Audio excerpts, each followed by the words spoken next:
الف اللہ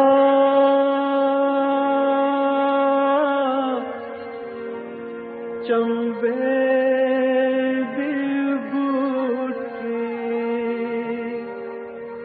میرے من وچ مرشد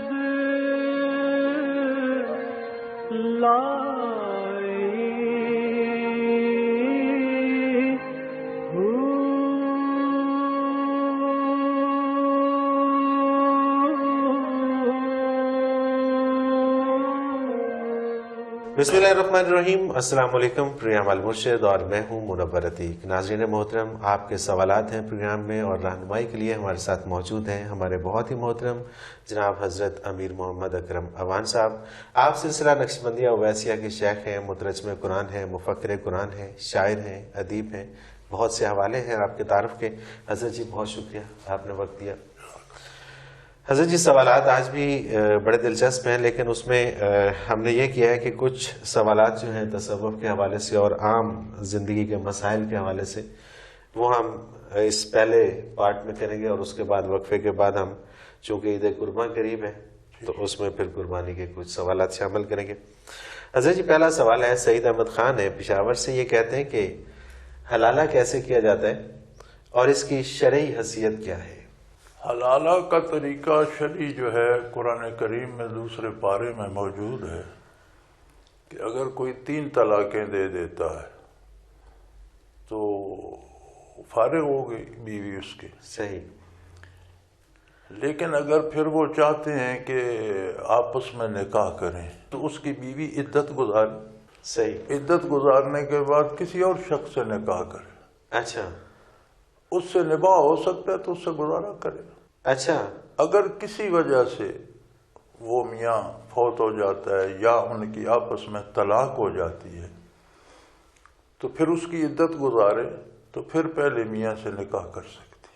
اچھا، یہ ضروری ہے کہ جب دوسری شادی اس نے کی عدت گزارنے کے بعد تو پھر اس کے ساتھ اگر نباہ ہو سکتا ہے تو پھر اس کے ساتھ کیونکہ شادی کی تکمیل ضروری ہے، صرف نکاح سے گزارا نہیں ہوگا۔ نکاح کرے، اس کے ساتھ شب بسری کرے، صحیح، اور اس کے ساتھ آباد رہنے کی کوشش کرے، چونکہ نکاح کی شرط یہ ہے، نکاح للموقت باطل، جس نکاح میں وقت کی تعیین ہو وہ باطل ہوتا ہے۔ صحیح، 1 رات کا نکاح یا 2 رات کا نکاح، وہ نکاح منعقد ہی نہیں ہوتا۔ نہیں تو یہ تو عام جو اس سے پہلے ہم سنتے آئے ہیں اور عام جو اصطلاح ہے وہ تو یہی ہے، اور عام جو لوگ ہمیں بتاتے ہیں مولوی حضرات وہ تو یہی کہتے ہیں کہ جی حلالہ یہی ہے کہ اگر آپ کو پچھتاوا ہو رہا ہے تو وہ بیگم جو ہے وہ دوسرے کسی سے شادی کر لے اور 1 رات کے بعد وہ طلاق لے لے اور پھر وہ شادی وہ نکاح ہی نہیں ہوتا۔ پہلے کی عدت نہ گزارے تو عدت میں نکاح نہیں ہوتا۔ اچھا، جہاں سے طلاق ہوئی تو اس کی عدت ہے، اگر عدت شرعی پوری نہ کرے تو دوسرا نکاح کیسے ہو گیا؟ پھر دوسرا نکاح اگر آپ 1 رات کی کریں تو پھر بھی نکاح منعقد نہیں ہوتا۔ نکاح للموقت باطل، جو نکاح مقرر وقت کے لیے کیا جائے وہ باطل ہے، وہ باطل ہے۔ تو یہ تو بڑا عام پایا جاتا ہے۔ ہاں، تو اس سے یہی اسی لیے ہے کہ 3 طلاقیں نہ دے، 1 طلاق دے، پھر مہینہ انتظار کرے، اگلے طور میں دوسری طلاق دے۔ اب 1 طلاق دی اور 1 مہینہ گزرنے سے پہلے انہیں احساس ہو گیا تو اس میں نکاح کی بھی ضرورت نہیں، صرف صلح کر دیں۔ اچھا، یعنی کہ تیسری طلاق سے پہلے اگر دوسری طلاق دے دیے تو پھر انہیں نکاح کرنا پڑے گا۔ اچھا، دوسری کے بعد نکاح کرنا پڑے گا؟ دوسری کے بعد اگر صلح کرتے ہیں تو پھر نکاح کرنا پڑے گا، اور حلالے کی ضرورت نہیں ہے۔ اور اگر تیسری دے دی تو فارغ ہو گئی۔ اب اس اچھا، اگر تینوں طلاقیں ایک ہی وقت میں دے دی جاتی ہیں فارغ ہوگی۔ اس نے غلطی کی، گناہ کیا، وہ گناہ اسے ہوگا لیکن فارغ ہوگا۔ اکثر یہ بھی ہوتا ہے نا کہ آج کل کچھ قانونی پیچیدگیاں، تینوں کو چھوڑے، آج کل تو لوگ 7 اکٹھی دیتے ہیں، یعنی جاہل جو ہے وہ کہ میں نے تمہیں 7 طلاقیں دی، بھئی 7 کی کیا ضرورت ہے، تو 3 چاہیے، تو یہ مذاق ہے شریعت کے ساتھ اور یہ الگ جرم ہے۔ اچھا، اگر کوئی 3 طلاقیں نہیں دیتا اور یہ کہہ دیتا ہے کہ میں نے تمہیں 7 طلاقیں دے دی تو وہ طلاق ہو جاتی ہے؟ 3 ہو گئی نا، 4 فالتو مذاق میں گئی اس پہ اس نے وہ اس کا بچا کے رکھ لی ہے تاکہ وہ اس پر جرم لاگو ہوا نا کہ اس نے اللہ کے قانون سے مذاق کیا. اچھا، یہ سعید صاحب یہ آپ کا بڑا اچھا سوال تھا اور یہ واقعی جاننے کی ضرورت میرے لیے بھی آج یہ واقعی ایک نئی بات تھی، کیونکہ حلالے کے بارے میں ہم اکثر یہی سنتے ہیں. طلاق کے بعد یہ جو مروجہ صورت حلالے کی ہے، اس سے یہ ٹوٹل پورا کرنے کے لیے مولویوں نے رواج دیا ہے. اچھا اچھا کہ دوسرے سے شادی ہو گئی، اس سے ہم بستری بھی ہو گئی، پھر واپس نکاح ہو گیا. مجھے یہ بتائیں کہ اس نے پہلے کی عدت کس لیے ہے؟ عدت اس لیے ہوتی ہے کہ اس کا تسلی ہو جائے کہ اس کے رحم میں کوئی نطفہ نہیں ہے. صحیح. کیونکہ نطفہ ہو بھی تو حیض آ سکتا ہے. بالکل صحیح. لیکن مسلسل 3 نہیں آ سکتے. بالکل صحیح ہے، بالکل صحیح. یعنی کہ وہ ماں بننے والی اگر ہے تو وہ پتہ چل جاتا ہے. پتہ چل جائے پھر اس کی عدت چلی جائے گی بچے کی ولادت تک. صحیح. بچے کی ولادت تک وہ نکاح نہیں کر سکتی. بچہ پیدا ہوگا تو عدت ختم ہوگی. صحیح.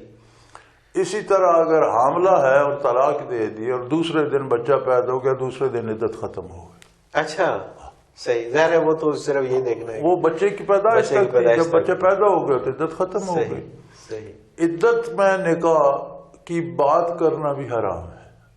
صحیح. کسی سے یہ کہنا کہ مجھ سے شادی کر لو یہ بھی جائز نہیں جب تک عدت گزر نہ جائے. صحیح.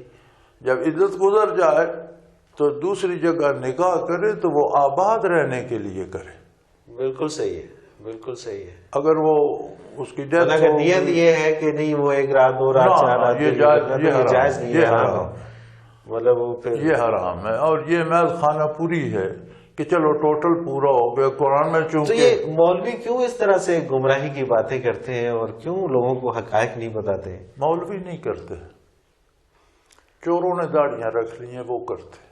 اچھا، یعنی کہ وہ جن کے پاس علم کی کمی. مولانا تھانوی سے کسی نے عرض کیا تھا کہ مولوی چور ہو گیا. انہوں نے فرمایا نہیں، مولوی چور نہیں ہوا، چوروں نے داڑیاں رکھی. اور آپ داڑھی والے کو مولوی کہہ لیتے. یہ جو آج جس کی آپ نے بڑے وضاحت فرما دی ہے اور بڑے مدلل طریقے سے، یہ میرا خیال ہے کہ ہمارے بہت سارے ناظرین نہیں جانتے تھے اور وہ یہی سمجھتے تھے کہ شاید وہ حلالہ اتنا ہی ہے کہ دوسرے سے شادی کرنے کے بعد طلاق کا یہ ہے جی کہ کسی نے 1 طلاق دے دی، پھر ان کی صلح ہو گئی، اس میں نکاح کی بھی ضرورت نہیں، صرف صلح چاہیے. صحیح. زبانی انہوں نے ٹیلی فون پہ بات کر لی، میاں نے معذرت کر لی، اس نے کہا ٹھیک ہے میں 15-20 دن بعد آ جاؤں گی. زبانی صلح ہو گئی یا ایک دوسرے کو ٹچ کر لیا، ہاتھ لگا لیا تو ٹھیک ہو گیا وہ طلاق. لیکن آئندہ ان کے پاس صرف 2 طلاقیں جو دی تھی وہ اپنی جگہ قائم ہے. بالکل صحیح ہے، احتیاط کی ضرورت ہے. پھر انہیں 3 نہیں دینے کی ضرورت. پھر جب 2 دے گا تو 3 ہو جائیں گے. صحیح صحیح. دوسری دے دی، نکاح کر لے، آپس میں صلح ہو گئی، لیکن اس کے پاس پھر 1 طلاق بچتی. اگر 1 دے گا 3 ہو جائیں گے. Last chance. پروفیسر سلطان خان ہے راول پنڈی سے، یہ کہتے ہیں کہ حضرت جی یہ فرما دیجئے کہ حدیث قدسی ہے کہ جس نے خواب میں مجھے دیکھا اس نے مجھے ہی دیکھا. اس کی وضاحت فرما دیجئے. کہ الحمدللہ رب العالمین والصلاة والسلام علی حبیبہ محمد وآلہ وصحبہ. اعوذ باللہ من الشیطان الرجیم. بسم اللہ الرحمن. اس میں بہت سے لوگوں کو دھوکہ لگتا ہے. شیطان نبی کریم صلی اللہ علیہ وآلہ وسلم کی شکل نہیں بنا سکتا، یہ اس کے لیے ممکن نہیں ہے. صحیح. لیکن کوئی اور شکل بنا کر داڑھی وغیرہ جبہ شبہ پہن کے یہ دعویٰ کر سکتا ہے کہ میں محمد الرسول اللہ. صحیح. اس لیے خواب میں دیکھنے والے کو 2 باتیں ہیں. ایک تو حلیہ مبارک یاد ہو، کیونکہ حضور کا حلیہ شیطان نہیں بنا سکتا. شیطان کسی بھی اور حلیے میں آئے گا. تو اس نے سیرت کی کتابوں سے حلیہ مبارک، قد مبارک، چہرہ مبارک، رنگت ابرو مبارک حلیہ یاد کر رکھا اور اسے یقین ہو کہ حضور ہی ہیں. دوسری بات یہ ہے کہ خواب میں اگر حضور ہوں گے تو کوئی بات شرعی حدود سے باہر نہیں ہوگی. بالکل صحیح، بالکل صحیح. یعنی اگر اسے حلیہ مبارک نہیں آتا اور خواب میں آنے والی شکل کہتی ہے کہ میرا پاؤں چوم لو. اب نبی صلی اللہ علیہ وسلم نے زندگی مبارک میں کبھی پاؤں دراز نہیں کیا کہ وہ میرا پاؤں چومو. صحیح. یا کوئی ناجائز کام کرنے کا کہتا ہے کہ میں کہہ رہا ہوں تمہارے لیے یہ جائز ہے، تو اسے سمجھ جانا چاہیے کہ یہ حضور نہیں ہے۔ صحیح، یعنی جو شریعت مطہرہ حضور صلی اللہ علیہ وسلم نے دی ہے اس کے خلاف کوئی بات وہاں نہیں ہوگی، اگر ہوگی تو شیطان ہو، تو شیطان ہوگا۔ اور ان شرائط کے ساتھ اگر یہ یقین ہو کہ حضور ہیں تو پھر جس نے حضور کو دیکھا اس نے حضور ہی کو دیکھا۔ سبحان اللہ، یعنی کہ اس کے لیے وہ جو شخص جس کو خواب میں حضور صلی اللہ علیہ وسلم کی زیارت نصیب ہو، اس کا اپنا بھی فہم اور اپنا بھی ادراک ہونا چاہیے۔ اور اس کی تعبیر لکھی ہے مولانا شاہ اشرف علی تھانوی رحمۃ اللہ علیہ نے کہ جسے خواب میں زیارت ہو تو اس کی تعبیر یہ ہے کہ اس کی نجات ہو جائے گی، اس کا خاتمہ ایمان پر۔ سبحان اللہ، سبحان اللہ، اللہ تعالیٰ ہر ایک کے نصیب میں یہ کرے جی۔ مدثر رحمان ہے گگو منڈی سے، اور ان کا سوال ہے کہ نفی اسبات کیا ہے اور یہ کیسے کرنا ہے؟ نفی اسبات جو لا الہ الا اللہ ہے اس کے دو جز ہیں۔ لا الہ، کوئی معبود ہے ہی نہیں، یہ نفی ہو گئی۔ بالکل صحیح۔ الا اللہ، مگر اللہ، یہ اسبات ہو گئے۔ صحیح۔ تو کلمے کے پہلے جس کو نفی اسبات کہتے ہیں، لا الہ الا اللہ، لا الہ میں نفی ہو گئی، کوئی الہ ہے ہی نہیں۔ اسلام دیکھیں نا ایسا دین ہے کہ ہر جو نظریہ ہے وہ اقرار سے شروع ہوتا ہے، بالکل کہ صحیح، آپ اس کو مانیں۔ بالکل صحیح۔ اسلام جو ہے انکار سے شروع ہوتا ہے کہ تمام نظریات کا انکار کر دیں کہ کچھ بھی نہیں۔ کچھ نہیں ہے۔ جب دل خالی ہو جائے اب کہیں کہ اللہ ہے۔ سبحان اللہ، سبحان اللہ، یہ اسلام کا سبحان اللہ۔ فلسفہ ہے، اسے نفی اسبات کہتے ہیں۔ ہمارے ہاں تو چونکہ ذکر قلبی ہوتا ہے اس کا طریقہ اور ہے، لیکن اگر کوئی یہ پڑھنا چاہے تو عموماً بزرگ اس طرح بتاتے ہیں کہ لا الہ الا اللہ یہ تسبیح پڑھے، آخری جب جائے تو ساتھ محمد الرسول اللہ شامل کر لے۔ لوگ اس طرح سے تسبیحات پڑھا کرتے ہیں، لا الہ الا اللہ، لا الہ الا اللہ، لا الہ الا اللہ، اور جب آخری منقے پہ پہنچے تو محمد الرسول اللہ۔ اسے نفی اسبات کا ذکر کرتے ہیں، یہ اس کا طریقہ ہے۔ صحیح، سبحان اللہ، سبحان اللہ۔ سدرا اسد ہیں لاہور سے، یہ کہتی ہیں کہ کیا کچھ ماہ کے بچے کو گود میں بٹھا کر ذکر کیا جا سکتا ہے؟ نہ بٹھایا جائے تو اچھا ہے، صحیح، کیونکہ ذکر میں انوارات ہوتے ہیں اور معصوم بچے کے اعضاء بڑے نازک ہوتے ہیں، اور چونکہ صاف شفاف ہوتے ہیں زیادہ قبول کرتے ہیں، تو اسے کسی نہ کسی فزیکل بیماری کا خطرہ ہے۔ اچھا، اس لیے معصوم بچوں کو ذکر میں نہ بٹھایا جائے تو اچھی بات۔ تو اچھی بات ہے، صحیح، لیکن حرج نہیں ہے کوئی، اگر حرج مجبوری نہیں ہے، حرج نہیں ہے۔ مجبوری ہے اگر، اور ذکر بھی کرنا ہے اور بچہ کو سنبھال بھی نہیں ماں سکتا۔ کے بغیر رہتا نہیں ہے، تھوڑی دیر کی روزانہ معمول نہ بنا لیا جائے، صحیح، صحیح۔ کبھی تھوڑی دیر کے لیے ایسا ہو جائے تو خیر ہے۔ حضرت جی ایک اور سوال سہیل انور گجرانوالہ سے، یہ کہتے ہیں کہ ایک عمر رسیدہ شخص جو کوئی بھی کاروبار کرنے سے قاصر ہے اور اس کا آمدن کا کوئی دوسرا ذریعہ بھی نہیں، وہ شخص اپنی رقم بینک میں رکھ کر ماہانہ آمدنی سے گزارا کر سکتا ہے؟ ماہانہ آمدنی نہ کہیں، سود کہیں۔ یہ ہمارے لوگوں کو خواہ مخواہ الفاظ کے ہیر پھیر کا پڑے ہوئے، کم کم سود کو سود، اتنی جرأت تو رکھو، سود کو سود کہہ کر کھاؤ۔ صحیح، کوئی مجبوری سود کو حلال نہیں کر سکتی، بالکل صحیح۔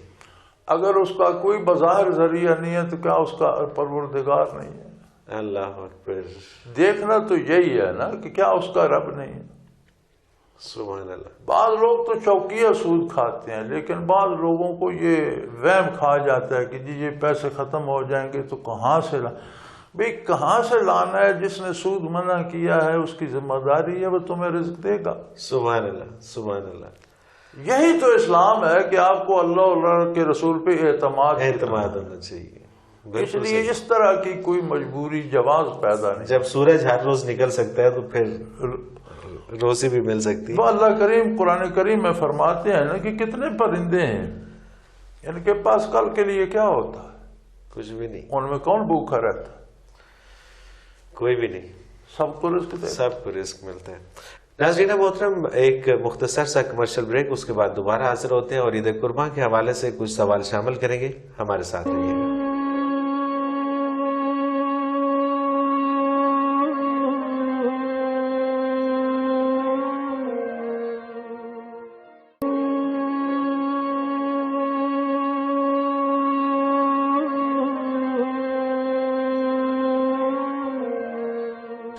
پروگرام میں ایک بار پھر خوش آمدید ناظرین محترم. آپ کے سوالات ہیں اور رہنمائی کے لیے ہمارے ساتھ موجود ہیں ہمارے بہت ہی محترم جناب حضرت امیر محمد اکرم اوان صاحب.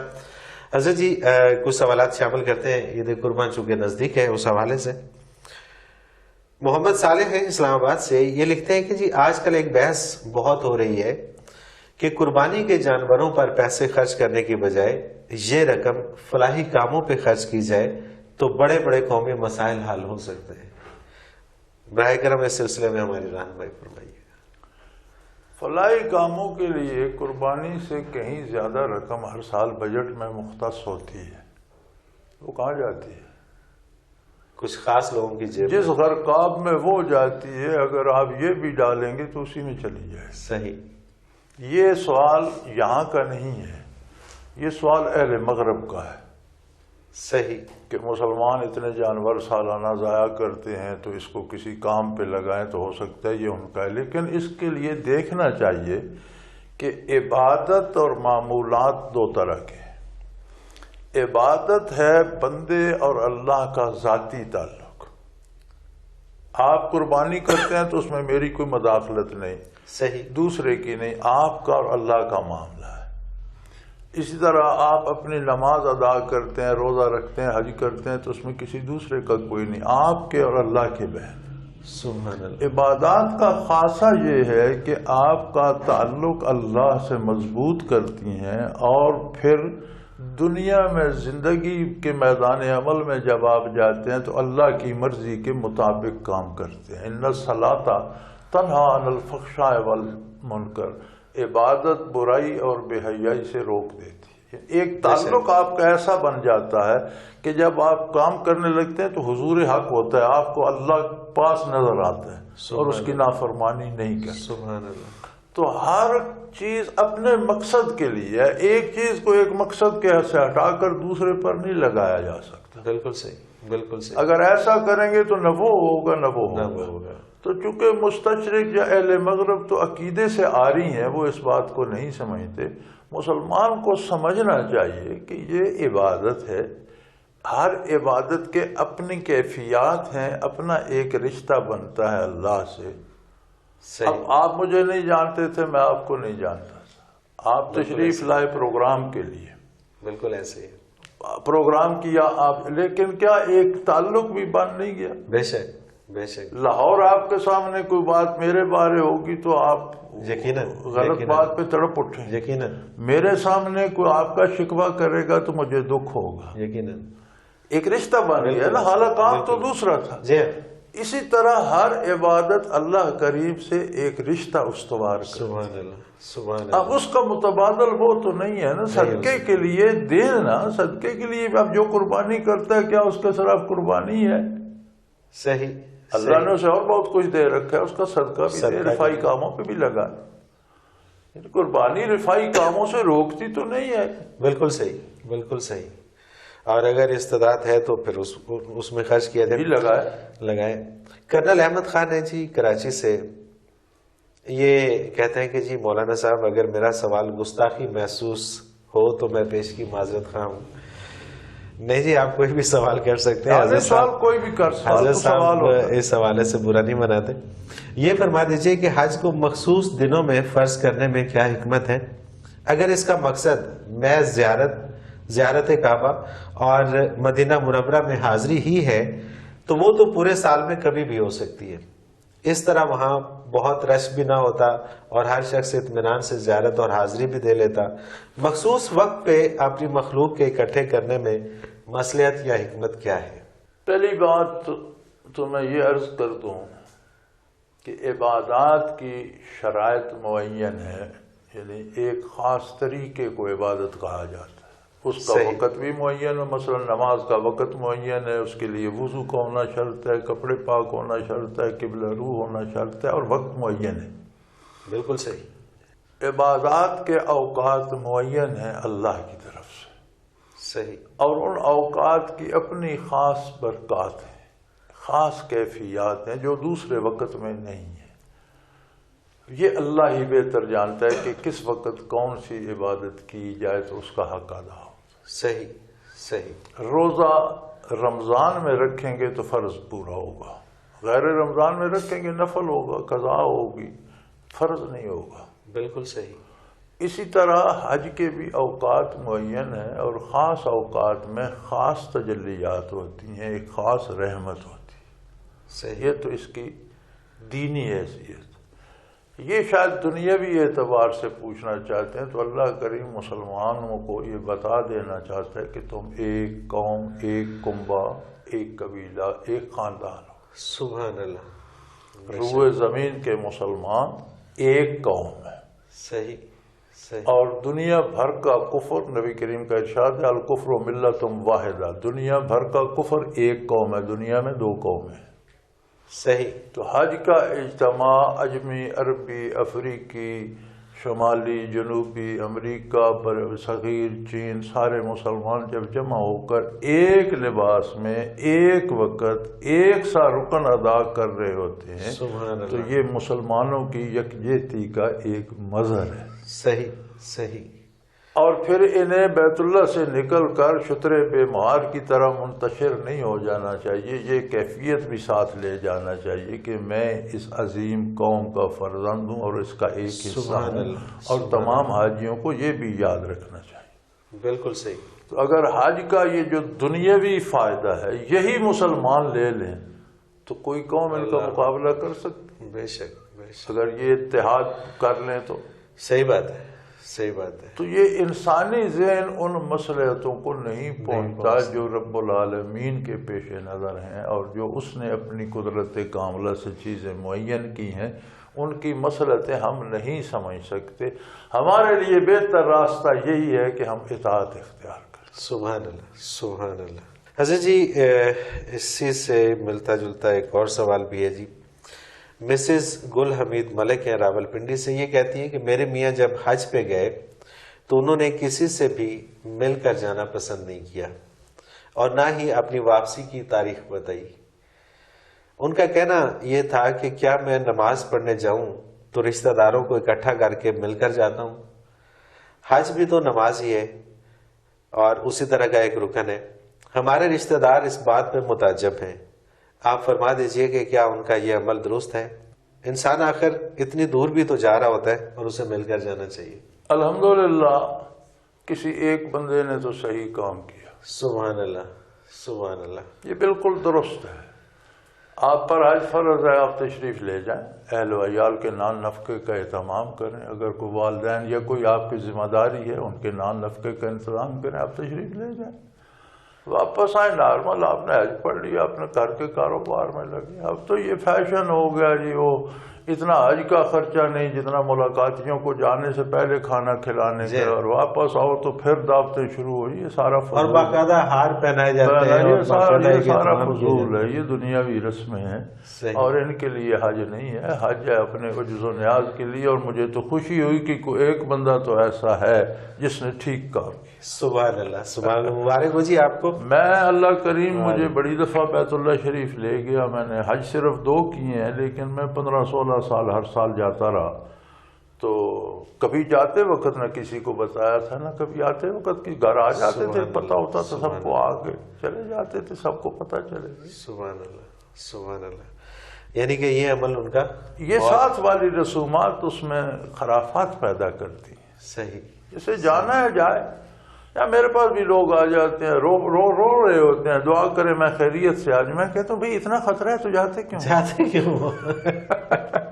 مجھے یہ سمجھ نہیں آتی کہ انہیں صرف حج میں کیوں خطرہ محسوس ہوتا ہے۔ صحیح بات۔ امریکہ نوکری کے لیے جاتے ہیں، کوئی خطرہ نہیں، دوسرے ممالک میں ممتاز مفتی لکھتے ہیں جی آپ نے ایک ناول میں لبیک میں، وہ کہتے ہیں کہ وہاں پہ جب یہاں سے جا رہے تھے ہم لوگ تو سب لوگوں کی یہ خواہش تھی کہ ہماری قبریں وہاں پہ بن جائیں اور ہمیں وہیں پہ قبر نصیب ہو جائے تو ہم وہیں پہ رہ جائیں۔ تو جب واپسی پہ فلائٹ لیٹ ہو گئی تو وہاں پہ لوگوں کا حشر دیکھنے والا تھا کہ ہر شخص پریشان تھا کہ یار مجھے پہلے جانا ہے، مجھے پہلے واپس جانا ہے۔ تو واپسی کے لیے وہ اتنے بے چین ہو رہے تھے، اور جو جاتے ہوئے کہتے تھے کہ یہ تھا عمل، یہ تھا۔ صحیح۔ حسن لطیف ہیں جی حیدرآباد سے، یہ کہتے ہیں کہ جس شخص نے قربانی دینا ہو کیا اس کے لیے بھی ذوالحج کے چاند کے بعد ناخن اور بال ترش ہونا منع ہے؟ حجامت بنانا، سر کے بال درست کرانا، داڑھی مونچھ ٹھیک کرانا، ناخن اتارنا، یہ بہتر ہے کہ ذی الحج کا چاند دکھائی دینے سے پہلے کر لیا جائے، صحیح صحیح، اور پھر قربانی کر کے کیا جائے، یعنی 10 دن میں نہ کیا جائے، تو یہ بہتر ہے عند اللہ۔ لیکن اگر نہ کیا جائے تو یہ نہ سنت ہے نہ واجب ہے۔ اچھا، بالکل صحیح، مستحبات میں سے ہے کہ اگر آپ ایسا کرتے ہیں تو اچھی بات ہے، نہیں کرتے تو کوئی، اس میں قربانی دینے والا یا نہ دینے والے کی کوئی شرط نہیں۔ بالکل صحیح، بالکل صحیح۔ اگلا سوال ہے جی آمنہ اسحاق ہیں چیچا وطنی سے، یہ کہتی ہیں کہ حضرت ابراہیم علیہ السلام نے اپنے خواب کے جواب میں حضرت اسماعیل علیہ السلام کی قربانی کا فیصلہ کیا، اگر آج ایسا ہی کوئی خواب کسی کو آئے تو وہ کیا کرے؟ پہلی بات تو یہ ہے، گزارش یہ ہے کہ یہ جملہ غلط ہے کہ انہوں نے فیصلہ کیا۔ اچھا، نبی کا خواب وحی ہوتا ہے، صحیح، اور نبی وحی کے بارے فیصلے نہیں کرتا، نبی وحی کا ہر حال میں اتباع کرتا۔ سبحان اللہ، سبحان اللہ، انبیاء کو جو خواب بھی آتا ہے وہ وحی ہوتا ہے، وہی ہوتا ہے۔ اب اسی میں آپ دیکھ لیجئے اسماعیل علیہ السلام کم سن تھے، قرآن کریم نے اندازہ بتایا، فلما بلغ معاہ السعی، جب ان کے ساتھ دوڑنے کے، جب وہ چلتے تھے تو ساتھ ساتھ دوڑتے تھے، 5 سال ہوگی، 4 سال ہوگی، 6 سال عمر ہوگی، بالکل صحیح، لیکن چونکہ وہ بھی نبی تھے تو نبوت ان سے بھی وعدہ تھی کہ جب ابراہیم علیہ السلام نے بتایا کہ انی ارا فی المنام انی اذبحک، بیٹا میں نے خواب میں دیکھا ہے کہ میں آپ کو ذبح کر رہا ہوں، تو انہوں نے جواب میں عرض کیا کہ یا ابت فعل ما تؤمر، ابا جی آپ کو جو حکم دیا گیا ہے اس پر عمل کریں۔ سبحان اللہ، سبحان اللہ، ستجدنی انشاءاللہ من الصابرین، مجھے بچہ سمجھ کر آپ نہ گھبرائیں اور مجھے خواب نہ سنائیں، یہ آپ کا خواب نہیں ہے، اللہ آپ کو حکم دے رہا ہے، آپ اس پر عمل کریں اور مجھے انشاءاللہ آپ صابر پائیں گے، چونکہ آپ کے لیے ذبح کرنے کا حکم ہے تو اس میں میرے لیے ذبح ہونے کا حکم بھی موجود ہے، سبحان اللہ، تو میں بھی اطاعت کروں۔ تو نبی کا خواب وہی الہی ہوتا ہے۔ صحیح، بعد میں کسی کو خواب آئے، وہ ولی بھی ہو، تو اس کے خواب کے ہم مکلف نہیں ہیں۔ کوئی خواب ایسا آئے جس میں شریعت کی پابندی کی بات ہو، وہ تو ٹھیک ہے، شریعت پہلے سے موجود ہے، بغیر خواب کے بھی ہم نے اس پر عمل کرنا ہے، اور اس کے خلاف آتا ہے تو وہ شیطان کی طرف سے۔ ہر بندہ نبی نہیں ہے کہ اس کے خواب پہ عمل کیا، یعنی کہ وہ بات ختم ہو چکی، وہ جو ظاہر ہے کہ جب نبوت ختم ہو چکی، اب کوئی نبی نہیں بن سکتا، تو پھر وہ سلسلے بھی ختم ہو چکے، اب وہ شریعت سے ہٹ کے اگر کوئی چیز ہوگی تو وہ پھر قابل عمل نہیں ہے۔ اور ہمارے لوگوں کو وہم ہو جاتا ہے، جس سے جو خواب آئے اٹھائے پھرتا ہے۔ مجھے پچھلے دنوں ایک بندے نے 2 سال پہلے بڑا پریشان کیا، روز 2-4 خواب لکھتا، یہ خواب آیا، یہ وہ تھے فضول تھے، تو میں نے اسے لکھا کہ برخوردار، رات کے کھانے میں 2-4 لقمے بھوک رکھ کے کھایا کرو۔ بالکل صحیح ہے، بالکل صحیح ہے کہ معدے میں کچھ گیسز کے لیے جگہ ہو، ساری دماغ کو چڑھ جاتی ہیں، پتہ نہیں کیا، پھر پتہ نہیں کیا خواب، پھر اس کا خط نہیں آیا خواب کا۔ صحیح صحیح۔ حضرت جی ہمارے پروگرام کا وقت اپنے اختتام کو پہنچ رہا ہے۔ ناظرین محترم، اگر آپ بھی اپنا کوئی سوال ہمیں بھیجنا چاہیں تو اسکرین پہ ہمارا ایک نمبر بار بار ابھرتا ہے، اس کو نوٹ فرما لیجئے، 033349552021۔ اس نمبر پہ آپ ہمیں SMS کر کے اپنا سوال بھیج سکتے ہیں، ہم آپ کا سوال اس پروگرام میں شامل کریں گے۔ اسی طرح سے آپ ہمیں میل کر سکتے ہیں almurshid313@hotmail.com، اس پہ آپ ہمیں میل کیجئے، آپ کا سوال ہم شامل کریں گے اور رہنمائی لیں گے حضرت صاحب سے۔ آخر میں حضرت جی کی ایک کتاب نقوش سے اقتباس ہے، آپ فرماتے ہیں، دانشوروں کا یہ قول کہ فطرت بدلنا ناممکن ہے ان افراد کے لیے پرہیز سی حیثیت نہیں رکھتا جنہیں برکات نبوی صلی اللہ علیہ وسلم نصیب ہو۔ برکات نبوی صلی اللہ علیہ وسلم وہ برکتپا ہے کہ بڑی سے بڑی نفسانی آرزو عادت و جبلت کو بھی خاک کر دیتی ہے اور انسان بدل جاتا ہے۔ بندے کی سوچ، اس کی خوشی اور غم کی کیفیت، اس کی شخصیت، اس کا مزاج اور خواہش غرض ہر چیز بدل کے رہ جاتی ہے۔ اس کے ساتھ ہی منور عتیق کو اجازت دیجیے، اللہ حافظ۔ لا